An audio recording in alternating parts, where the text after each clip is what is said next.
So yung mga bossing, natapos na natin itong mga project natin na TMX 125 na parehong brand new na pinabili ng client natin na nasa ibang bansa. So bali tapos naman na itong mga to na pinabuild nila at ipapadala naman na natin to ngayon sa barko para may hatid dun sa part ng Visayas. Sa Siquijor pa kasi itong isa. Kakargayan natin dito sa pick up natin para madala yan dun sa pier. Flex na rin natin itong B5 at B3 nating mga scooter. So ito yung pagkakargaan natin mga bossing. At ito rin yung mga pang pick up natin ng unit.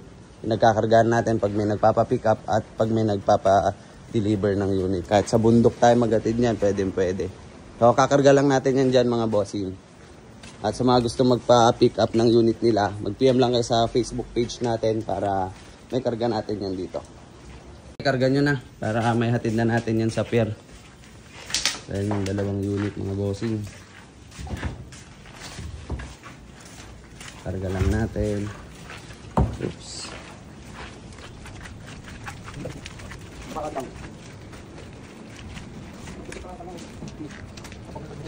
Next time. Next time.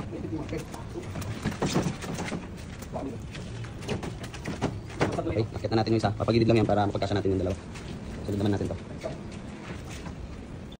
Okay, sige, angat.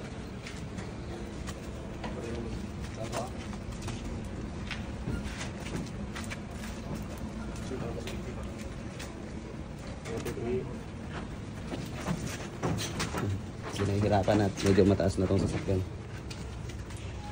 So yan, tatalian pa yan mga bossing para hindi yan gumalaw pag natin sa pier. Total malapit lang naman ang pier dito sa amin.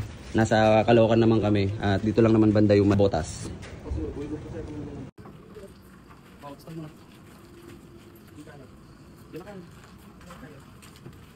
Dito na tayo sa Pass Cargo. Dito sa pier. Ikot tayo para may baba na natin tong motor. Yan.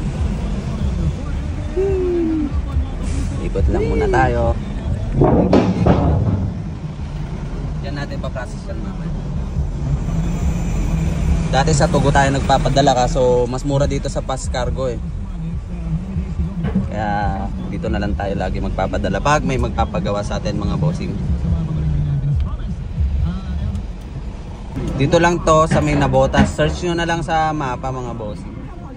Park na tayo dito para may baba na natin yung mga motor sa likod. Dini. Kalas na ng tali para may estimate na. Pababa na natin yan mga bossing.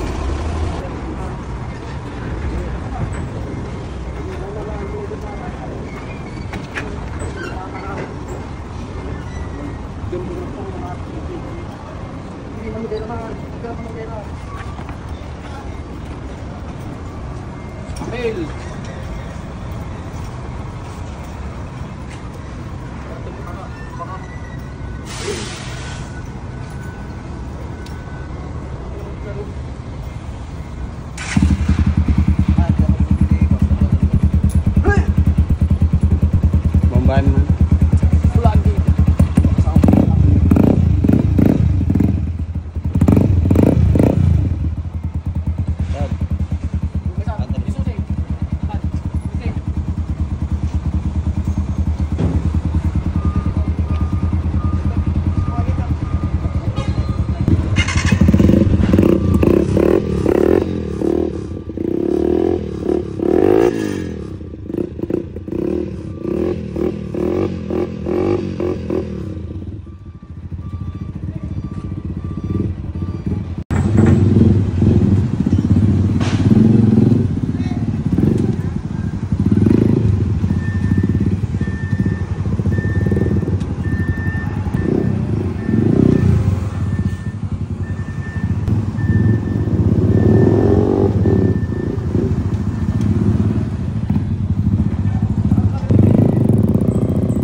Tapos mo yung ganyan mo. Ringo. Yung ganyan mo.